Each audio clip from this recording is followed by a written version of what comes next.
তো হ্যালো বন্ধুরা, welcome to my YouTube channel Rishi blogs. তো দেখতে পাচ্ছেন আমার বাইক। তো এই বাইকটার নাম কি রাখা যায় আপনারা একটু কমেন্ট করে বলবেন। আমি এখনও পর্যন্ত আমার বাইকের নাম রাখি নাই, তো আপনারা কমেন্ট করে বলবেন যে আমি কী নাম রাখবো। এবং বাইকটা আরও কিছু মডিফাই করতে বাকি আছে, তো সেটাও করব। তো আপনারা কমেন্ট করবেন যে বাইকটার কি নাম রাখা যায়, আমাকে একটু কমেন্ট করে বলবেন। এবং আবার কিছু মডিফাই হবে, সেটা মডিফাই পরে করব।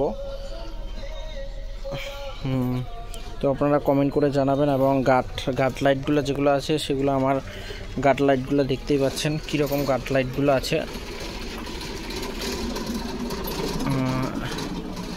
আর বাইকটা আরও মডিফাই করার বাকি আছে এখনও পর্যন্ত, তো শিগগির করব। আপনারা ভিডিওটা শেষ পর্যন্ত দেখবেন। এবং এইখানে দেখতে পাচ্ছেন যে গাট লাইটগুলো, এগুলোতে ইন্ডিকেটার আছে। এই যে দেখতে পাচ্ছেন ইন্ডিকেটার আছে।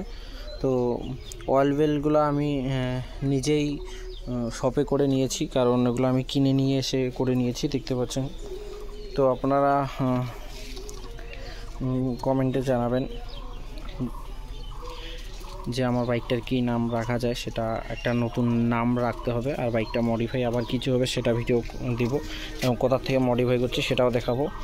আর যারা এখনও পর্যন্ত আমার বাইকটা দেখেননি, তো বাইকটা দেখবেন। আর আমার বাইকটাদের কী নাম রাখা যায় সেটা কমেন্ট করে বলবেন। এবং আমার চ্যানেলটা সাবস্ক্রাইব করবেন, লাইক করবেন, শেয়ার করবেন নতুন নতুন ভিডিও দেখার জন্য।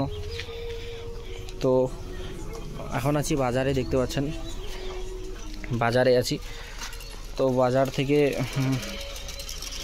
থেকে দোকানে আসছি, দোকান থেকে ভিডিওটা করছি। দেখতে পাচ্ছেন অয়েল বেলগুলো, তো আপনারাও খুব ইজিলি করতে পারেন।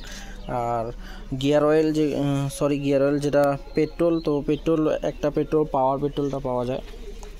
তো আমি পাওয়ার পেট্রোলটা ভরি না, নর্মালটাই ভরি, কারণ পাওয়ারটা আমার দরকার নেই।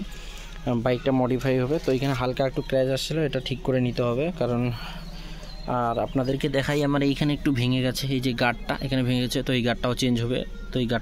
আর লাইটটা দেখতে পাচ্ছেন এখানে খুব সুন্দর করে লাইটটা দেওয়া আছে। তো আবার এই ভিডিওটা নিয়ে ফুল কীভাবে কি মডিফাই করেছি সমস্ত কিছু নিয়ে আমি একটা বড় ভিডিও দিয়ে দেবো।